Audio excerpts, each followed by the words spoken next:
Atlanta, Alabama quarterback Tua Tagovailoa and nose guard Darren Payne just couldn't stop smiling. They waited in silence for coach Nick Saban to arrive at the podium after the Crimson Tide's thrilling 2,623 overtime victory against Georgia in the College Football Playoff Championship game on Monday. Silent anticipation filled the room. A few minutes later, Saban finally arrived and delivered the message. "Somebody tried to give me a game ball," Saban said while holding his arms up as if that has never happened. "I don't think you give anybody a game ball. It has to be a team ball, and that's exactly what we'll do with it." More Tagovailoa brought out best in Alabama, but best is yet to come, so no game ball for Saban, who coached the Tide's defense to hold Georgia to only 7 second half points. No game ball for making the call, a tough call, to pull sophomore quarterback Jalen Hurts in favor of Tagovailoa, down 130 at the half. No game ball for overseeing an improbable comeback that serves as Saban's most thrilling championship victory to date. This win validated a national title run some believe the Crimson Tide didn't deserve. After all, Alabama didn't win the Iron Bowl of the SEC championship, but the Crimson Tide took advantage of an opportunity against the Bulldogs and spoiled the party for a fan base starving for its first national championship since the Herschel Walker heyday of 1980. Saban did all that with the same routine. Rivals might call it solace touch. It became clear there is no cure for Alabama fatigue. The process hasn't stopped. It won't stop. It's the endless cycle nobody can solve. Georgia coach Kirby Smart, who served as an assistant for 9 years under Saban, became the latest victim. Not that Saban wants you to write that story. He has a different message.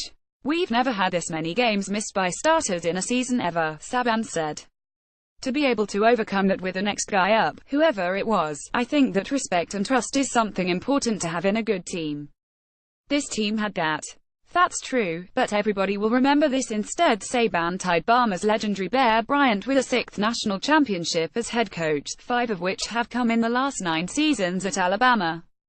It's an 11-year reign of terror from the most consistent college football dynasty of all time.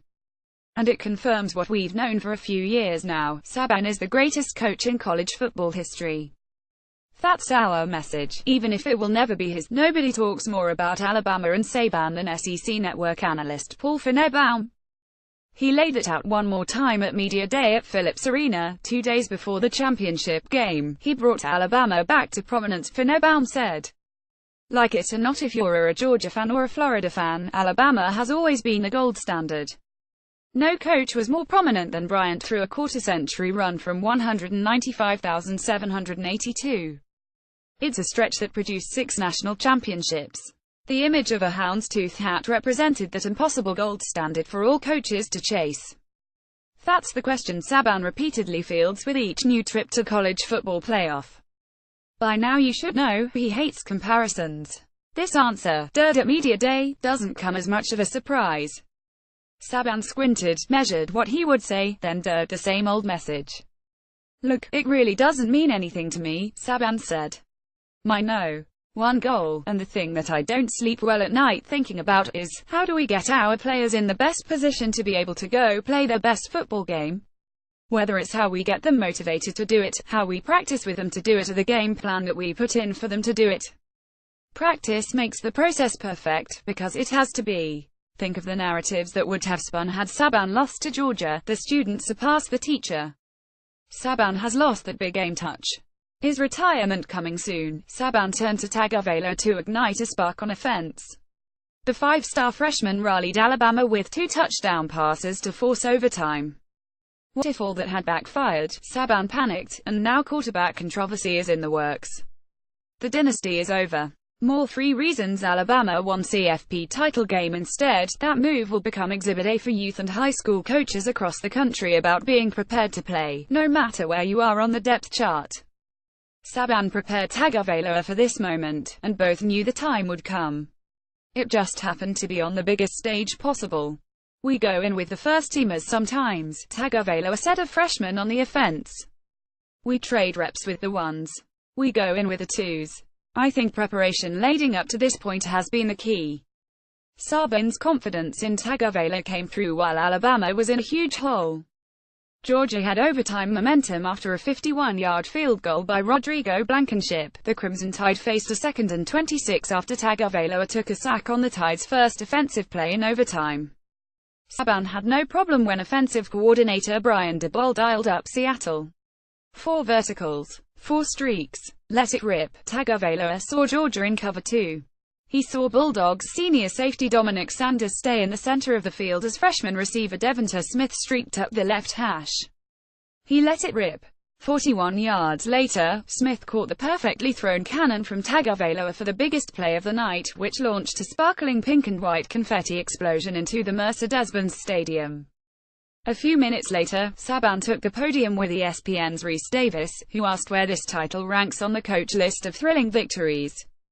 Remember, Saban doesn't like lists either. What was head coach emotions when he watched the ball-winning pass flying through the air? ESPN pic.twitter.com/tweet guys. So, inside Bama recruiting at RTR News January 9, 2018. There's lots of highs and lows, Saban said. Last year we lost on the last play of the game and this year we won on the last play of the game. These kids responded the right way. Saban destroyed all those narratives with one aggressive call. He controlled the message in overtime on the last play of the game. The process was complete, but it's important to recognize where it started. Rewind to SEC Media Days on July 12 at the Winfrey Hotel in Hoover, Ayla. Saban clutched a cup of coffee while SEC Commissioner Greg Sankey did a lengthy introduction. Saban walked to the podium and sent a strong message to his team, a mantra that would be tested a few times in 2017. I think when you lose, the mindset is much more, I'm willing to change. I want to learn. I don't want to waste a failure, Saban said. This, of course, came after that 3,531 loss to Clemson in last year's college football playoff championship, a game in which the Crimson Tide were 1 drive, 1 second, away from becoming the first 150 team since 1899. How can you even describe that mechanical line of thinking? He talks about never wasting an opportunity to failure, ESPN's Kirk Herbstreit said. He never wastes an opportunity in front of a microphone. He knows what he's doing at all times. Every news conference comes with a personal agenda. The week leading up to the championship game was no different. Look for the prompters, if you ask me. That's Saban on the championship game teleconference before launching into his thoughts on the quick turnaround from the January 1 semi-finals.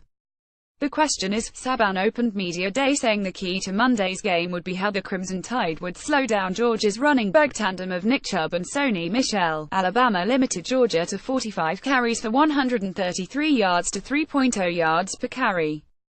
More Nick Saban, Bill Belichick and their dynasties that just won't stop. It's not about making headlines. It's about choosing the ones Saban wants to create. And he does that without using social media. He's the anti-social media network. It still works, and this year's playoff chase is the ultimate proof. Detractors didn't think this Crimson Tide team deserved to be in the playoff after losing to Auburn in the Iron Bowl. Alabama watched the SEC championship game from Tuscaloosa. Yet Saban was able to wield that influence with an appearance on SportsCenter with Scott Van Pelt, just minutes after Ohio State won the Big Ten championship game on deck. 2. Saban took a not-so-veiled shot at Ohio State's 5,524 loss at Iowa on November 4. If we lost to a team in our conference by 30 points, we wouldn't be having this conversation, Saban told Van Pelt. You wouldn't even be talking to me. Alabama was selected ahead of Ohio State 12 hours later. The message was heard, even if it wasn't received by everybody. The clapback on Alabama was harsh, and Saban twisted it to motivate his team in the weeks before the Tide's third consecutive playoff game, against Clemson. Payne heard Saban's message over and over and over again. You can't cheat the work, Payne said. You got to buy into the work. You have to buy into the process, and everybody did that. It just came out like we wanted to. Finebaum saw something different through the media opportunities in New Orleans. I've never seen a team that wore disrespect prouder than they did, Finebaum said. The Crimson Tide returned to form in a 246 victory against the Tigers, one in which Payne, a 6'2", 308-pound defensive tackle, became the viral star after a timely interception and touchdown pass near the goal line. Saban found him afterward near the sideline. He didn't joke about it, Payne said. He was like, "Good job of standing your ground for the score. Alabama didn't waste that regular season failure. We had an opportunity that we didn't succeed at," Saban said. Not wasting a failure is all about what can we learn from that experience, and I think that we learned a lot, not just in the way we played in the last game but throughout the whole course of the season. I thought the players responded pretty well against Clemson. The real challenge will be whether we can duplicate that kind of energy.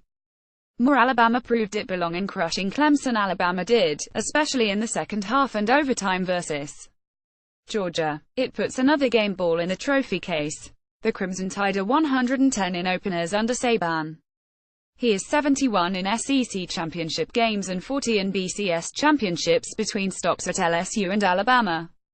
Now, the Crimson Tide are 52 in the college football playoff, losing those games by a combined 11 points.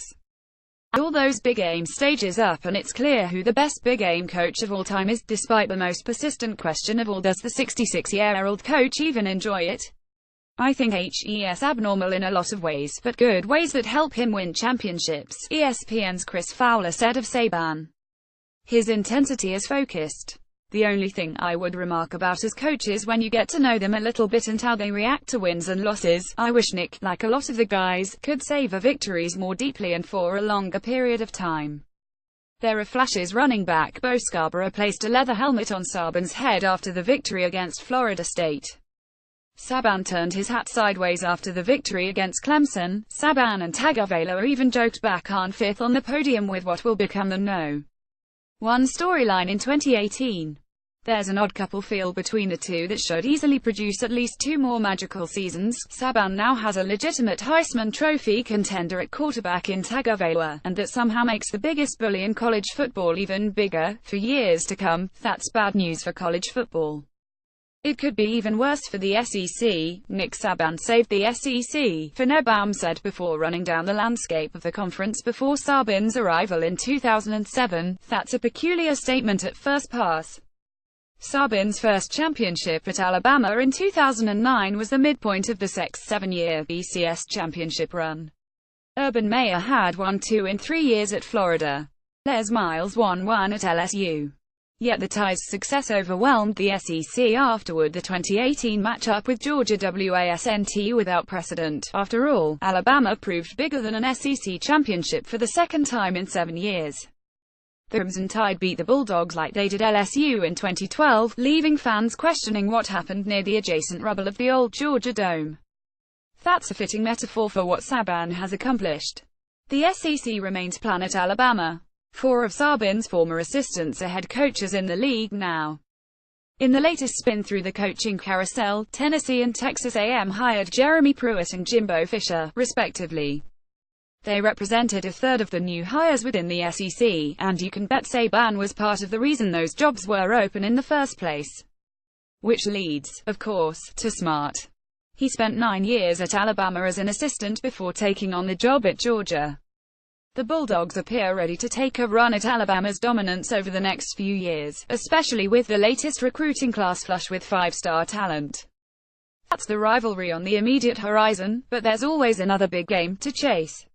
Alabama opens with Louisville in Orlando, Florida on September 1st. That's where Saban's message resets. It's not just about winning a championship, Saban said. You want to do the best job you can, and every team wants to be successful. As a coach, you want to see your team reach the full potential.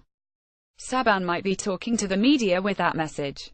He even directs that at Tagovailoa Payne, whom he tapped on the leg twice before redirecting the news conference. He's the most articulate nose guard in the country if you guys ask him a question, Saban said. He talked to his team after the victory and left the same message.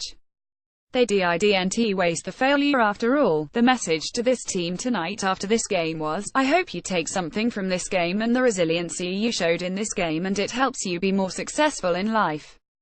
Most of all, Saban is talking to himself. He's still the same coach who hates to lose more than he likes to win, but the results are self-explanatory. Another year, another championship for Alabama leaves the rest of college football wondering what will happen when Saban finally retires. I think it will be a huge vacuum, Finebaum said. I don't think he can be replaced, and I was a pretty young reporter when Bryant stepped down. The next guy will have pretty good players for a year or two, and then that coach will have to catch up. Saban somehow found a way to catch Bryant, and he isn't finished yet. The process isn't over until he says it over. We'll see it again in Atlanta at SEC Media Days in July, when he begins an unprecedented run toward a 7th national championship. With failure behind, another opportunity awaits. It's a new year, and Saban is bound to come up with a new message. As long as the players hear it, we'll be writing the same story.